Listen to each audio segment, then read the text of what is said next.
আপনার শখের ফেসবুক পেজটার নাম কি রাখবেন বা ক্যাটাগরি কি সিলেক্ট করবেন এটা নিয়ে আপনি অনেক টেনশনে আছেন।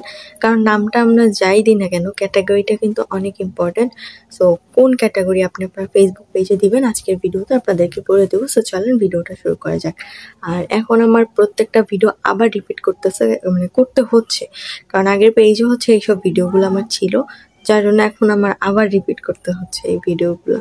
তো যাই হোক, চলেন আমি আপনাদেরকে বলে দিচ্ছি যে পেজের ক্যাটাগরি কি সিলেক্ট করবেন এবং কিভাবে সিলেক্ট করবেন। সো যাই হোক, তো আপনারা যদি আপনাদের পেজটাকে যেই ধরনের ভিডিও আপনি আপনার পেজে আপলোড দিবেন, আপনার অবশ্যই উচিত ওই ধরনের ক্যাটাগরি সিলেক্ট করা। এখন আপনি রান্নাবান্নার ভিডিও দিচ্ছেন, আপনাকে কিন্তু ওই টাইপের ক্যাটাগরি সিলেক্ট করতে হবে। আবার আপনি ট্রাভেলিং ভিডিও দিচ্ছেন, আপনাকে ওই টাইপের ক্যাটাগরি সিলেক্ট করতে হবে। আপনি ডেইলি ব্লগ দিচ্ছেন, ওই টাইপের ক্যাটাগরি সিলেক্ট করতে হবে, তাই না? তো প্রত্যেকটা ক্যাটাগরি আলাদা আলাদা। এখন আপনি যদি রান্নাবান্নার ভিডিও দেন, সেখানে যদি আপনি ট্রাভেলিং লিখে আপনার ক্যাটাগরি সিলেক্ট করে দেন, তাহলে কিন্তু আপনার পেজ গ্রো করবে না, মানুষের কাছে সাজেস্ট করবে না, ঠিক আছে? তো এইসব বিষয়গুলো বুঝতে হবে। তারপরে মনে করেন যে আমি জাস্ট বলতেছি যে কোনটার সাথে কোনটা দিলে ভালো হয়। মনে করেন যে আপনি রান্নাবান্নার ভিডিও দিচ্ছেন, তাহলে আপনি ক্যাটাগরি সিলেক্ট করবেন কুকিং ক্যাটাগরি সিলেক্ট করতে পারেন, বা কিচেন, এইসব ক্যাটাগরি আপনি সিলেক্ট করতে পারবেন, ঠিক আছে?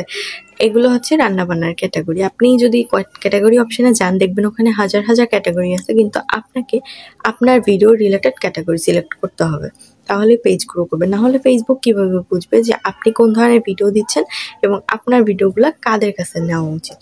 সো যাই হোক, তারপরে যেটা বলবো সেটা যে আপনি ধরেন যে ট্রাভেল ভিডিও দেন বা ভ্রমণ ভিডিও দেন, তো সেক্ষেত্রে আপনি সিলেক্ট করতে পারেন ট্রাভেলিং, তারপরে পার্সোনাল ব্লগ, এগুলা। তারপরে মনে করেন যে আপনি ডেইলি ব্লগ দেন, সেক্ষেত্রে আপনি দিতে পারেন ডেইলি ব্লগ, অথবা আপনার পার্সোনাল ব্লগ, এগুলো দিতে পারেন, ঠিক আছে? আবার মনে করেন যে আপনি খাবারের কোনো কিছু করতেছেন, তাহলে আপনি রেস্টুরেন্ট, ক্যাফে, এইসব দিতে পারেন ক্যাটাগরি। তারপরে আবার ধরেন যে আপনি কোনো কিছু শিখাচ্ছেন, তাহলে আপনি এডুকেশন দিতে পারেন, সায়েন্স দিতে পারেন। আবার মনে করেন যে আপনি যদি ডান্স করেন বা গান শিখান, নাচ শিখান, তাহলে আপনি ডান্স, তারপরে সং, এগুলো আপনি ক্যাটাগরি দিতে পারেন, ঠিক আছে? তো সোজা কথা যেটা আপনার ভিডিও আপনি যেইটা আপলোড দিবেন, আপনাকে ওই রিলেটেডই ক্যাটাগরিটা সিলেক্ট করতে হবে, তাহলেই হবে, না হলে কিন্তু হচ্ছে না। আশা করি আপনারা ভালোভাবে বুঝতে পেরেছেন। তো এটাই ছিল আজকে আমার ভিডিও। ক্যাটাগরিগুলো অবশ্যই ভিডিও রিলেটেড সিলেক্ট করতে হবে, আপনার পেজের নাম অনুযায়ী সিলেক্ট করার দরকার নাই, কারণ অবশ্যই ভিডিওটা ইম্পর্টেন্ট। তো যাই হোক, আজকে ভিডিওটা ছিল এই পর্যন্তই। যদি আপনাদের ভিডিওটা ভালো লেগে থাকে, অবশ্যই ভিডিওটা শেয়ার দেন। কেমন লাগলো ভিডিওটা কমেন্ট করে জানান।